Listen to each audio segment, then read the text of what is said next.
2025 অনূর্ধ্ব-17 football বিশ্বকাপে নিজেদের group পর্বের শেষ ম্যাচে ফিজি অনূর্ধ্ব-17 ফুটবল দলকে 7-আপ দিল আর্জেন্টিনা অনূর্ধ্ব-17 ফুটবল দল।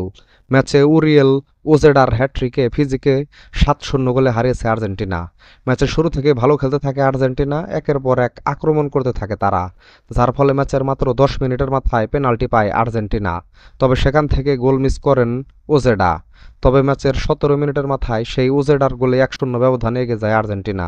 এরপর ম্যাচের 30 মিনিটের মাথায় মাতেও মার্তিনেজের গোলে 2-0 ব্যবধানে এগিয়ে যায় আর্জেন্টিনা। এরপর ম্যাচের 44 মিনিটের মাথায় আবারও সেই মাতেও মার্তিনেজের গোলেই 3-0 ব্যবধানে এগিয়ে যায় আর্জেন্টিনা। ম্যাচে 3-0 গোলে এগিয়ে থেকেই বিরতিতে যায় তারা। বিরতির পর ম্যাচের 57 মিনিটের মাথায় উজেডার দ্বিতীয় গোলে 4-0 ব্যবধানে এগিয়ে যায় আর্জেন্টিনা। এরপর ম্যাচের 88 মিনিটের মাথায় নিজের হ্যাটট্রিক পূরণ করেন উজেডা, যার ফলে ম্যাচে 5-0 গোলে এগিয়ে যায় আর্জেন্টিনা। এরপর ম্যাচের 89 মিনিটের মাথায় সান্তিয়াগোর গোলে 6-0 ব্যবধানে এগিয়ে যায় আর্জেন্টিনা। এরপর ম্যাচের 91 মিনিটের মাথায় সিমন স্কোবারের গোলে 7-0 ব্যবধানে এগিয়ে যায় আর্জেন্টিনা। ম্যাচে আর কোনো গোল না হলে 7-0 গোলের জয় নিয়েই মাঠ ছাড়ে তারা।